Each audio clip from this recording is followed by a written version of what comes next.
Hi everyone and welcome back to CX Today. My name is Charlie and we are here at NiCE Interactions International 2025. And I'm delighted to be joined by Darren Rushworth, the president of NiCE International. Hey Charlie.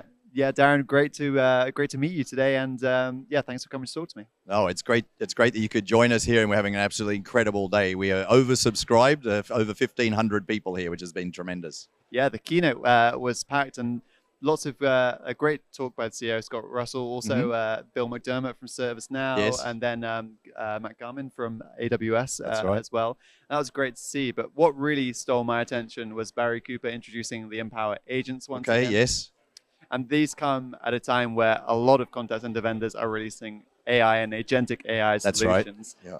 I don't know if you could maybe tell me a little bit about Mpower Agents, what differentiates them from all the other solutions out there. Yeah, it's a great question because I guess everybody's hearing about agentic AI. You must be living under a rock if you hadn't heard about it. But there's a couple of things. One is it's not just about providing great customer service. I think that's almost expected today. It's also about doing work in the back office and the mid office, right? Agents and advisors have a really tough job. They're trying to keep a customer happy, deliver an empathetic service, but at the same time, they've got to turn around and use source systems and actually do some real live work in the background. And one of the things about Mpower Agents is actually spanning the front office and back office, if I can put it that way, and doing actual work, which is really cool. And I think the other thing is we want it to be as easy as possible. So we've really created a no-code environment, which means the business users can actually define the agents and build agents. And if you spoke to most people selling products or running a company and said you can create AI agents or robots, they think there's something wrong with you. But we've tried to enable that technology to be as simple as possible, so even the business users can actually drive the business.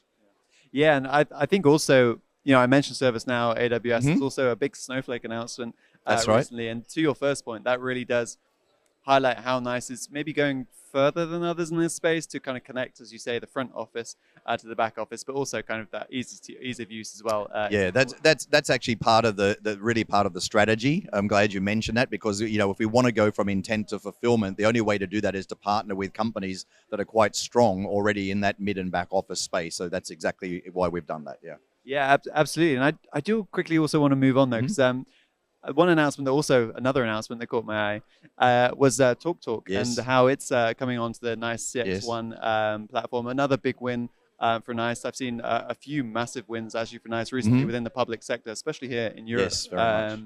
In Europe, I don't know if you could maybe tell me a little bit about your relationship with TalkTalk and how it will use Mpower to improve its service experience. Yeah, TalkTalk's an absolutely brilliant story because they came to NiCE Interactions International 2023 and saw the keynote and said, this is exactly what we want to achieve. So the question is, they wanted to drive a single platform across all the channels to provide the best service to their customer, which is what everybody's been dreaming about. They saw the keynote and said, that's exactly what we want to do. They were here last year after acquiring the solution and have now here, as you saw, go live. They've rolled that out across their organization. So it's a really great story for me because it was like literally three interactions in a row. We've had something around TalkTalk. But ultimately, as I said, is what they wanted to do was they wanted to be able to provide a single voice to their customer, leveraging all channels, whatever customers and consumers preferred, and providing that immediate service. And now they're up and running and they're doing exactly that, which is tremendous. Yeah, and it's another great win, as I said, for NiCE. And as I mentioned also, a lot of big wins in Europe recently. In Europe, we're seeing a lot more businesses look at sovereign cloud deployments as well. I don't know if that seems like a trend that you've obviously know. I don't know if you could maybe tell me a little bit about that and why sovereign clouds become so popular. Yeah, look, we think when you're dealing with the most sensitive data, which is really around things like government information, they have access to a lot of data about people, the citizens, healthcare in those areas. It was really important for us to invest in an environment that would make sure that was safe and secure and that everybody was comfortable. So we kind of pioneered that. We built out a sovereign cloud in Australia.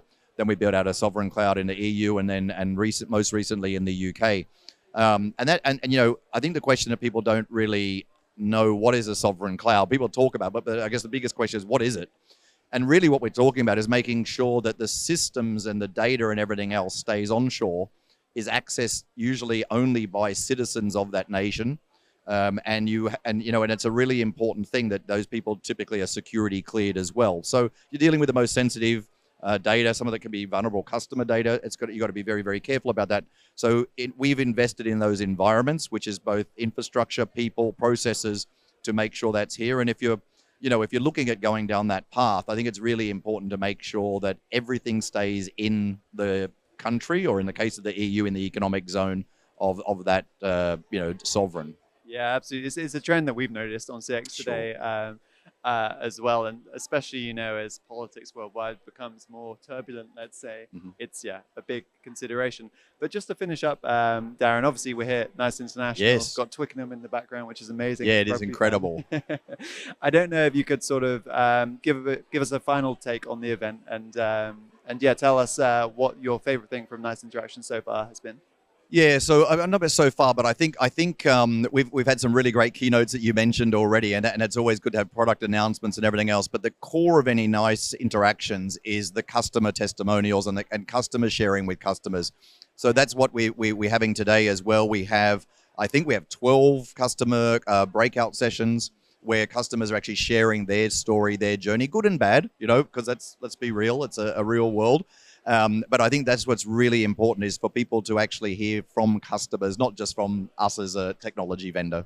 Yeah, absolutely. I think that having those reference customers there who can share, as you say, the warts and all stories, yes, everybody can learn. I think, that's something very big. But I think I've taken enough of your time, Darren, but it's been a really great chat. So thanks very much. Thanks, Charlie. Thank you. Awesome. And also thanks to everybody for watching. Bye for now.